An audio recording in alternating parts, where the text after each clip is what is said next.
That was for switching camera, but we're finally here. It's been a long time since I review a pay-per-view wrestling, and I feel since the weekend is over, I guess it's kind of time to talk about SummerSlam. Yes, SummerSlam 2019. SummerSlam 2019. It was a weird show. Kinda, you think? It was kind of a weird show. Weird show in that the majority of the matches were like meh, but the last moments of the final hour saved this show. Like there was some matches that made you think like, well, this is not what SummerSlam's supposed to be, isn't? And then like the last three matches, you can say, saved this show for being like not like one of the near bottom of SummerSlam a lot of time. It was not a bad show. Far from it was not a bad show, but this was like one of the greatest SummerSlams I have ever seen. So that's I'll leave it at that. So let's go on the show. The pre-show was Buddy Murphy versus Apollo Crews with the whole storyline. Buddy Murphy potentially was the attacker of Roman Reigns. That storyline is really weird, and how they abused Roman Reigns for this. That's he wasn't even on the show. Could you believe that? He wasn't even on the show. Period. He wasn't even on the show. So that's what you can think about it. So yeah, but if the match by Murphy, it was a decent match. I think it was decent to good at best. So and then you had the finish with Eric Roman, I believe, attacking Buddy Murphy, the squad causing a DQ finish, and they had that right looking on the backstage. So yeah, I I know Buddy Murphy Roman Reigns had a match on SmackDown this week, which probably should have been at SummerSlam. I don't know. What do you guys think? Should I have at SummerSlam? So yeah. Um what was the next thing on this show? Uh well, on the pre-show. Um I think our Cruiserweight Championship.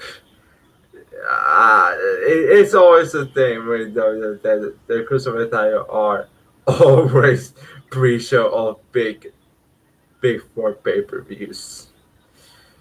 Yeah, it just goes to show how they think of how they think much of the Cruiserweight division. So yeah, you had you had Drew Gulak versus Norm Dar. Yeah, it was a pretty good match by cruiserweight standards, you can say. I mean, you know, at least when you had a cruiserweight title, at least you know, it's gonna be good. 95 times out of 100. You can at least when a cruiserweight title is on pre-show, main show, as you know, it's gonna be good. And this was no exception. So yeah, I think Norm Darn retained. Yeah, and then you had, I believe, was the Elias concert, and he was as typical Elias, only the crowd in Toronto which led to which I kind of knew. I kind of had that feeling that someone major was from Toronto was gonna come, and to my surprise, it was Ash.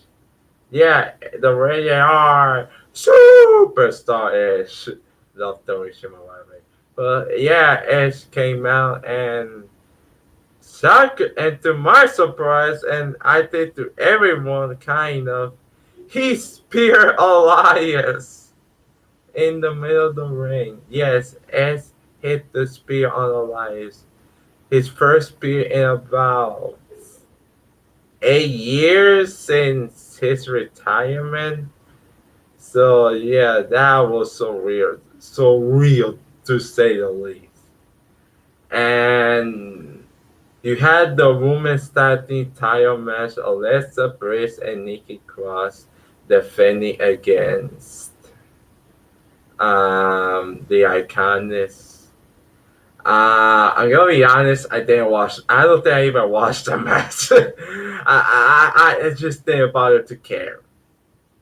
Basically, I just didn't bother to care because WWE hasn't even bothered to care about the fucking women's starting titles since the Iconics won at WrestleMania. It's been like disappeared or something like that. I haven't seen like the pay-per-views when the title wasn't up until now. And I know that's the way Nikki goes retain. Unless Nikki be champions, at least we can say now.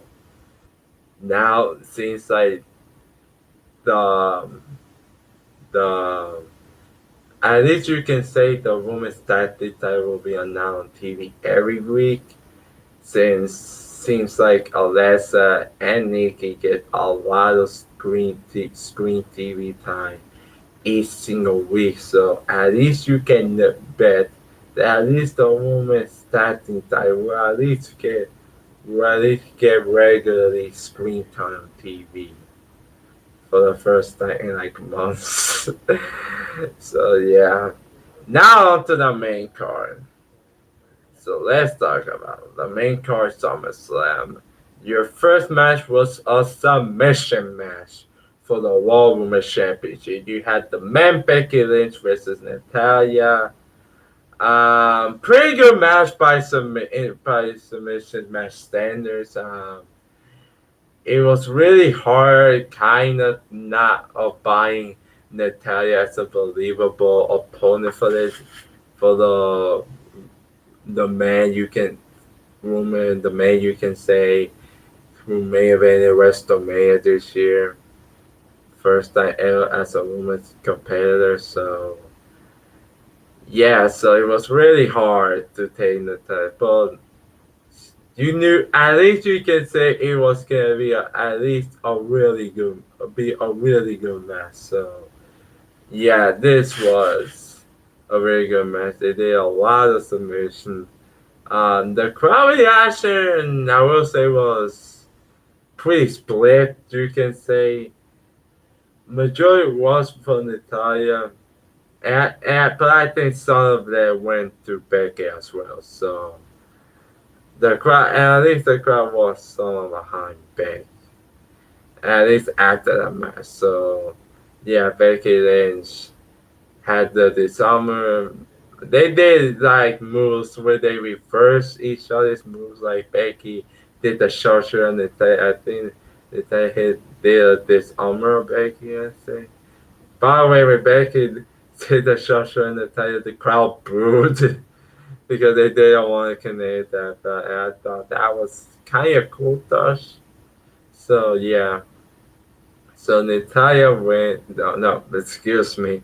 Becky retains the women's session, the women's championship. There was no way I thought, and at least everyone thought that Natalia was winning this.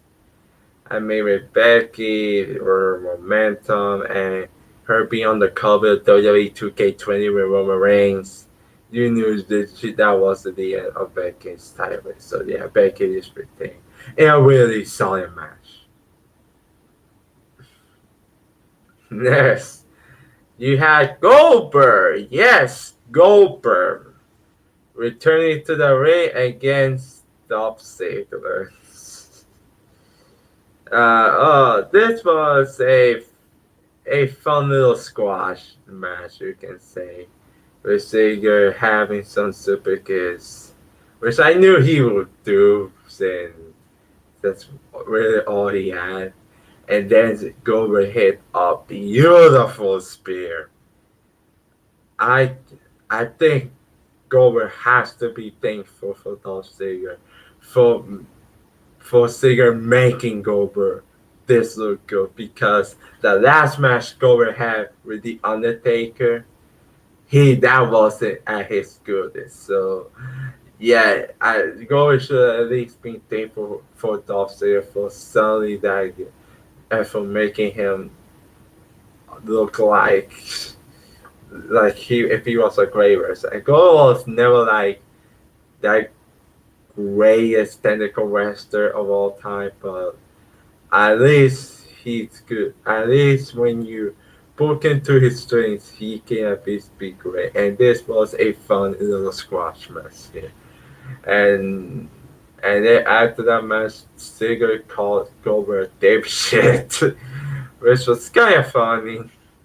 And then Goldberg hit like two more. I think he had like two more spears. Yeah, two more spears to Ziggler, and one of them, so you just flip.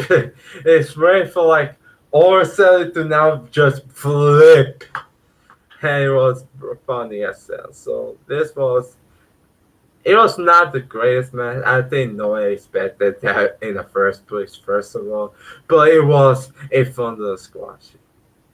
So yeah, next match.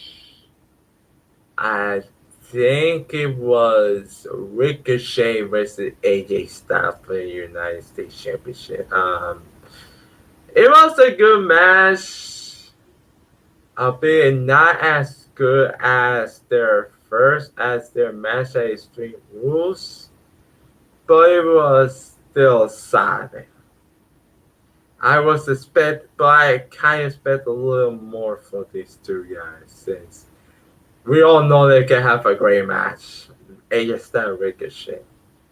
But you know, so this was still a decent match, you can say.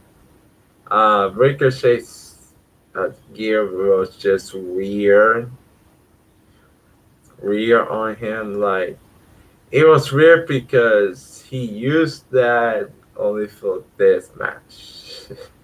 So that was kind of weird. And only the fact that he did lose. And it was a pretty cool finish, by the way, of Ricochet doing like a finish splash, trying to do, and then Styles counter set into the Styles Clash. That was a cool finish. It reminded me of that WrestleMania 34 finish with Styles and Nakamura.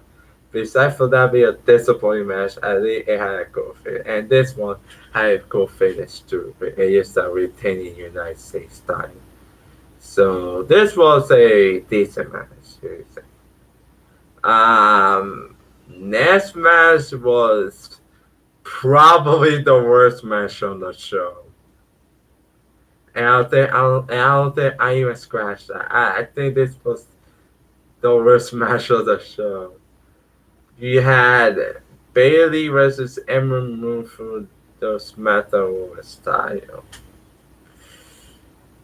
I bet when you know something's wrong. You know something's wrong with this match. That this match, you can hear a pin drop.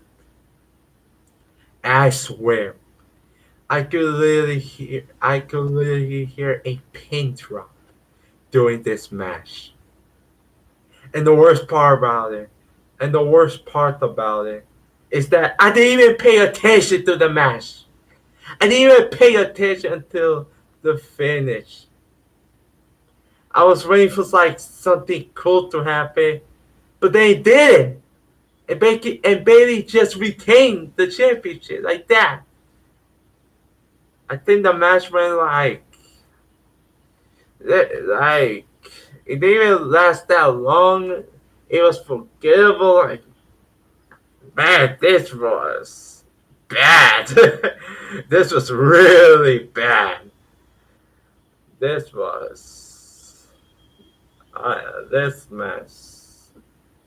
This was one of the worst match I've ever seen in Women's Wrestling. Like the match was just disappointing, just kind of bad. That's all I can say. Bailey retains. Who the fuck cares? Next, you had the best in the world. Shane McMahon against Kevin Stanley Owens, since he's done it in his movement, by the way. So Shane McMahon asked for Elias to be like the special guest, the special like enforcer for this match, and the match between Owens and Shane was what I kind of expected.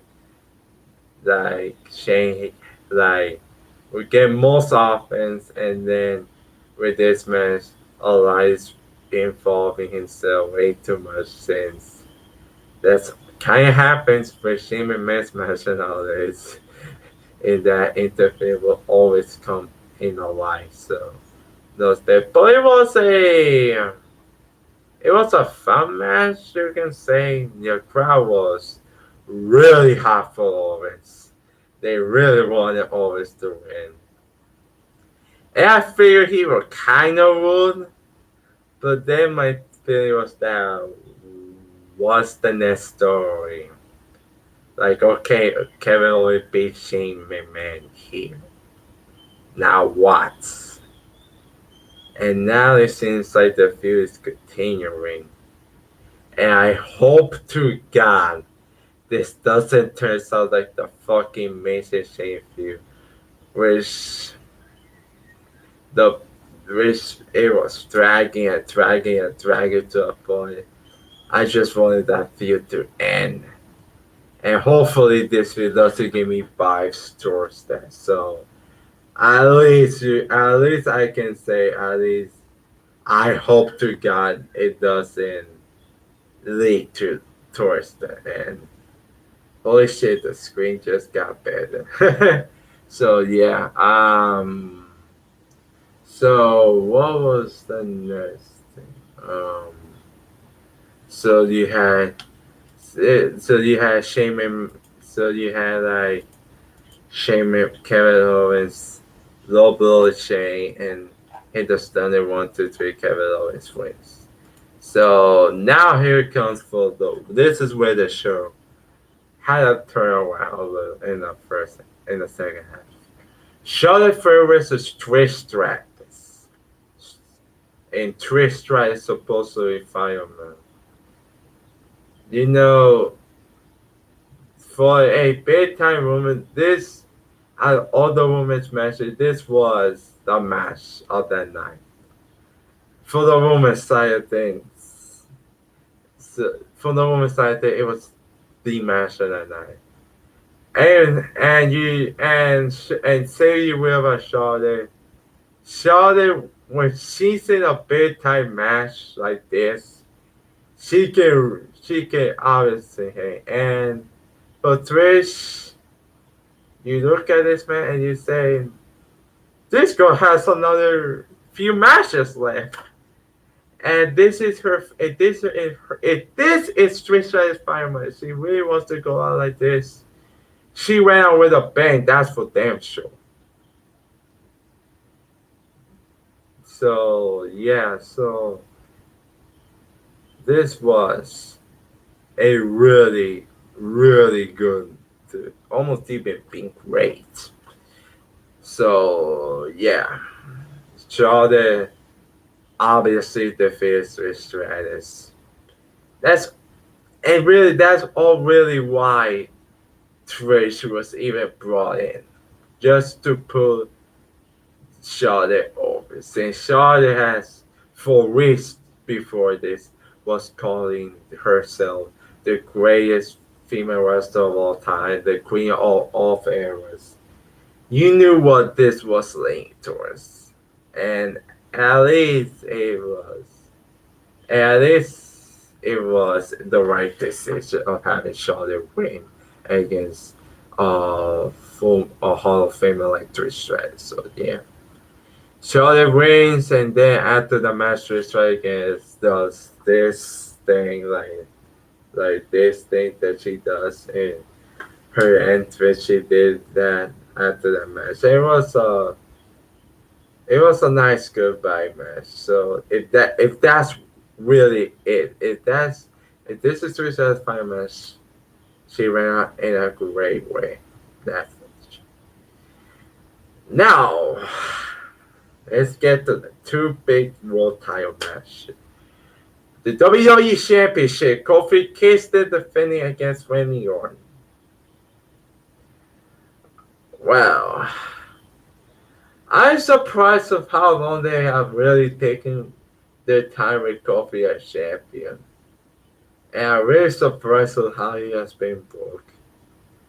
Because I thought he was always going to be a traditional champion, but to much of my surprise, they kept that belt on him for as long as I expected. For how long I had expected out of them to keep the title off.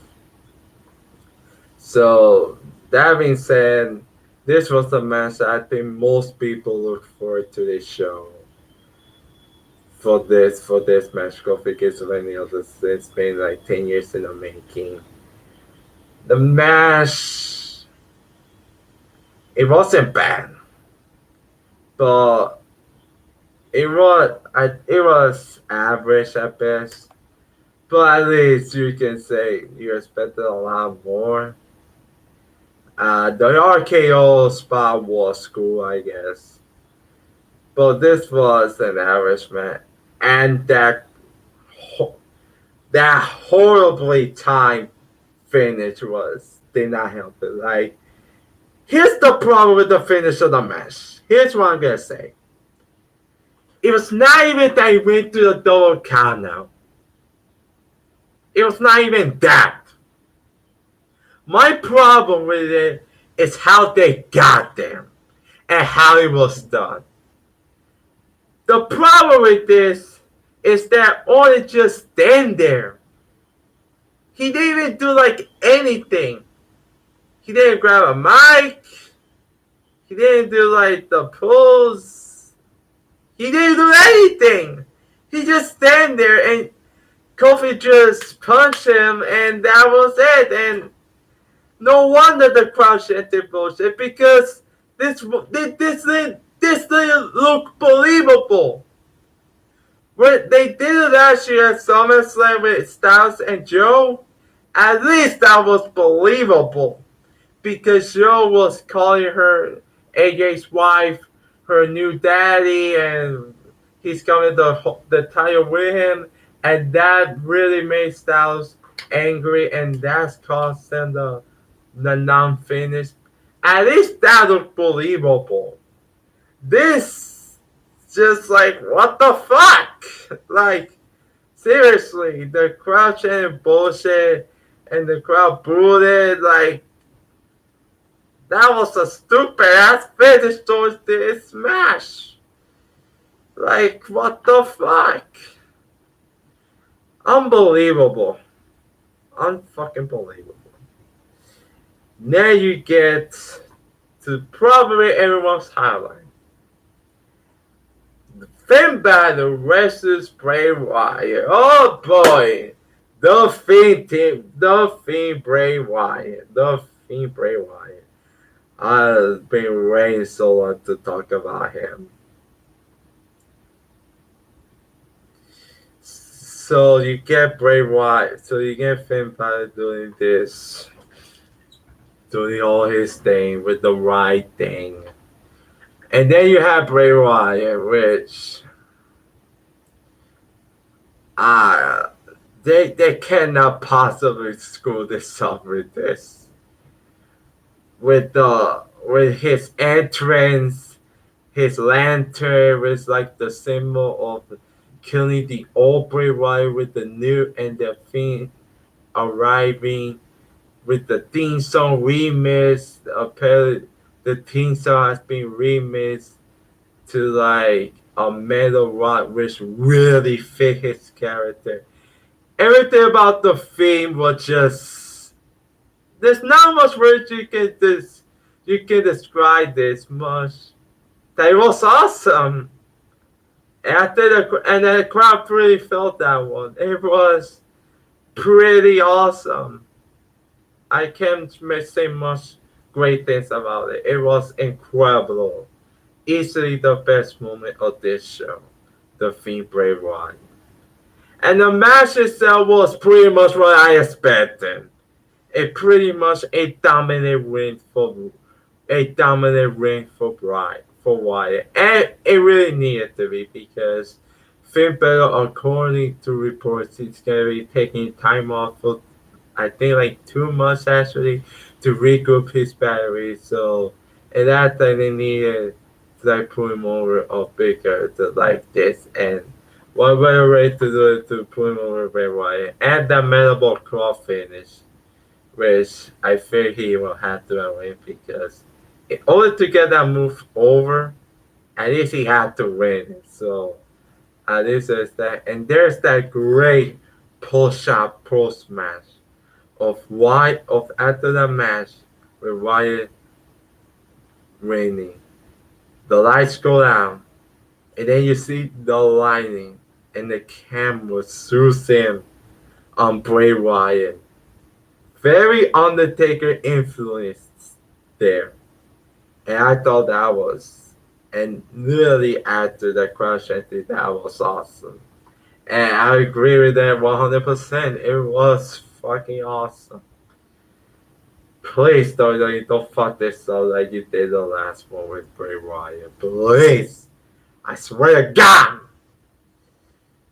Then you had the main event of this show for the Universal Championship. Seth Rollins versus Brock Lesnar. Bruce for Wardens. Like Seth Rollins as a character now, like I supported when he won the entire Mania.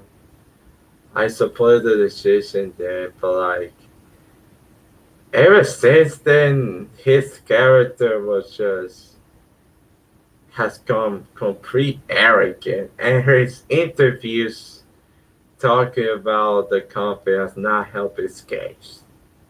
So yeah, and that Go Home Raw segment did not help it famous Ire as well, since the crowd booed him during it. But as the match went along, it was going around. I will say that the post match, the first sequence of this match was really cool. Of Rollins counting the German suplex that brought the, and then Roy hit a stomp immediately and went for almost went for the triple Lesnar kick out too. It was almost like Brock Lesnar John Cena esque there with Lesnar hitting the F5 the first meal of the match. It was pretty cool.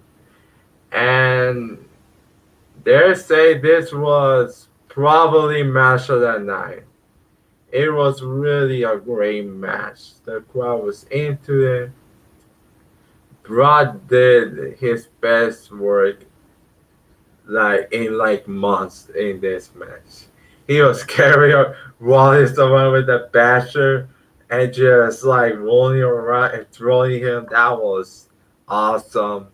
The first brush was great. And wow, we got a surprising finish here. Where Seth Rollins winning the Universal Championship. Again! He slayed the beast! Again! Which makes you kind of wonder, like, why the fuck they even bother put briefcase on Brock. Like, seriously. Like, in a span of May and SummerSlam, you have Rollins being Lesnar there. Then you have Lesnar cash winning the briefcase. Going all around for weeks, trolling Rollins about him cashing in but not cashing in. And then you literally got to Extreme Rules where Lesnar's cashing the briefcase on a Seth Rollins who's not really being battered there in that match. And then you get to SummerSlam and Rollins wins it back like, if they were gonna do this, then this whole match should have been a WrestleMania then.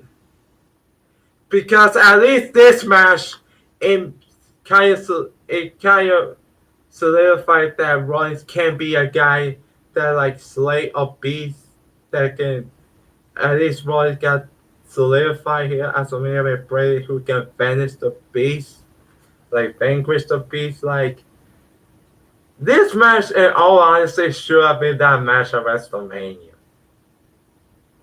And it was pretty shocking how Rollins has managed to beat Lesnar clean twice.